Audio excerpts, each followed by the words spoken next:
Shalom semuanya. Terima kasih saudara telah menonton video-video kami di Why Jesus. Dan jika saudara telah mengikuti dari awal, saudara akan memperhatikan bahwa kami terus-menerus menunjukkan dan mencoba membuktikan bahwa Yesus adalah juru selamat yang dijanjikan. Dari kelahirannya, kematiannya, serta kebangkitannya. Bahwa Yesus adalah pribadi yang sama dari lahir, mati, dan bangkit. Bahwa tidak ada doppelganger atau orang tiruan atau orang kedua yang menggantikan Yesus. Semuanya dilakukan oleh Yesus itu sendiri. Dan inilah berita baik, kabar sukacita yang kita miliki. Bahwa Yesus bukan saja dinubuatkan, bahwa Yesus bukan saja pribadi yang luar biasa, yang melakukan perbuatan-perbuatan ajaib, tapi Yesus adalah Mesias yang dijanjikan, yang menebus dosa kita. Mengapa penjelasan tentang Yesus ini begitu penting, saudara-saudara? Karena di 1 Korintus pasal 15 berkata demikian. Tetapi andai kata Kristus tidak dibangkitkan, jika itu bukan Kristus yang sama yang lahir, yang mati dan dibangkitkan, maka sia-sialah pemberitaan kami dan sia-sialah juga kepercayaan kamu. Jika Yesus bukanlah pribadi seperti yang dikatakan di dalam firman Tuhan, pribadi yang sama waktu dia mati, waktu dia lahir, dan waktu dia bangkit, maka sia-sialah iman kita akan keseharian kita. Saudara mesti mengerti, masalah utama yang terjadi di antara Tuhan dengan manusia menurut kekristenan adalah dosa yang ada pada manusia. Roma pasal 3 berkata demikian. Semua orang telah berbuat dosa dan telah kehilangan kemuliaan Allah, maka itu upah dosa ialah maut. Kita berpikir bahwa kita dapat menebus dosa kita sendiri. Tapi firman Tuhan berkata dengan jelas di Yesaya 64 bahwa setiap perbuatan baik kita, segala kesalehan kita, itu seperti kain kotor, saudara-saudara. Di dalam bahasa aslinya dia menggunakan sebuah analogi, sebuah contoh, yaitu kain menstruasi wanita.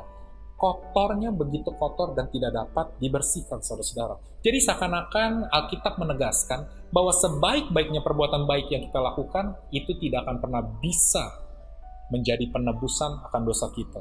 Sejak manusia pertama kali jatuh ke dalam dosa, Tuhan sudah memberikan sebuah gambaran akan kebutuhnya seorang juru selamat untuk menebus dosa kita, dan hanya Dia yang bisa menebuskan. Maka itu di Kejadian 3 kita sudah mulai melihat sebuah nubuatan. Dikatakan bahwa aku akan mengadakan permusuhan antara engkau dan perempuan ini, antara iblis dengan keturunan Hawa, antara keturunanmu dan keturunannya akan meremukkan kepalamu, sementara engkau hanya akan meremukkan tumitnya. Wow.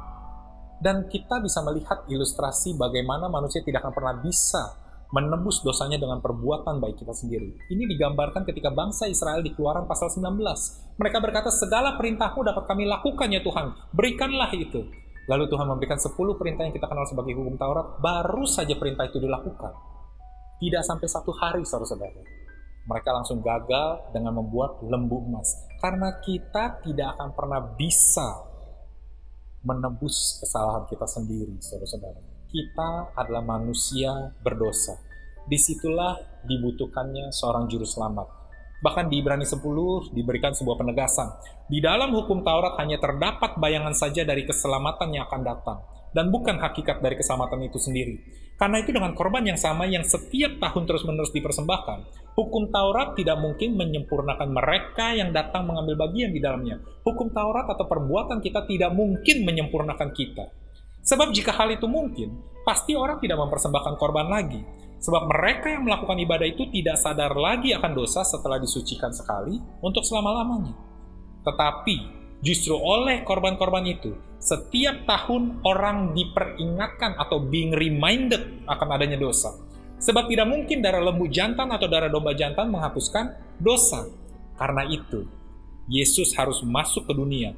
Dan lalu dia berkata, korban dan persembahan tidak engkau kehendaki, tetapi engkau telah menyediakan tubuh bagiku, kepada korban bakaran dan korban penghapus dosa engkau tidak berkenan. Lalu aku berkata, sungguh aku datang. Dalam gulungan kitab ada tertulis tentang aku untuk melakukan kehendakmu, ya Allahku.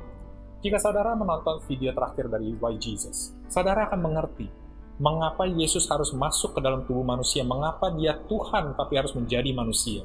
Karena dosa yang dilakukan adalah manusia, saudara-saudara. Dan prinsip Alkitab adalah mata ganti mata, gigi ganti gigi. Dosa yang dilakukan oleh sebuah pribadi, yaitu manusia, tidak bisa diganti oleh binatang, ataupun Tuhan bypass dan berkata seluruh dosamu diampuni. Tidak bisa, saudara-saudara.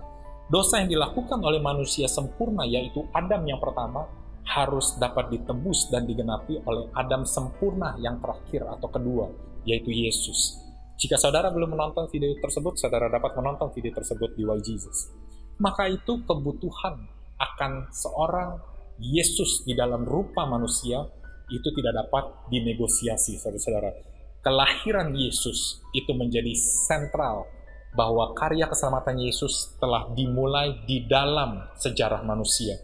Kematiannya menjadi tonggak yang penting bahwa inilah korban penebus salah yang diterima oleh Bapa. Darahnya lah yang layak, yang dapat menyucikan kita sekali untuk selama-lamanya, dan kebangkitan Yesuslah menjadi bukti bahwa dia benar-benar telah berkuasa dan menang atas maut. Inilah mengapa kelahiran, kematian, dan kebangkitan Yesus menjadi begitu sakral, menjadi begitu penting di dalam fondasi kekristenan kita, dan kita harus mengerti mengapa pribadi Yesus yang sama yang lahir, mati, dan bangkit tidak dapat dibantahkan. Yesus di 2 Korintus pasal 5 dicatat demikian.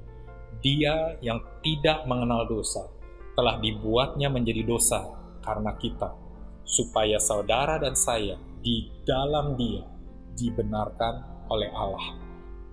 Maka itu saudara-saudara, saya ingin mengundang, jika saudara belum pernah menerima Yesus pada hari ini, jika saudara masih memiliki begitu banyak pertanyaan, saya berharap setiap video yang kami berikan, kami bawakan di segmen Why Jesus ini dapat menunjukkan bahwa Yesus adalah jawaban untuk permasalahan manusia, yaitu dosa yang tidak dapat diselesaikan oleh siapapun dengan cara apapun.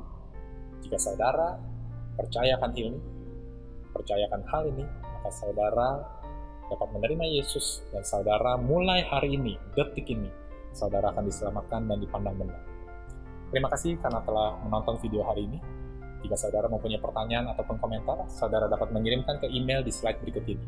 See you!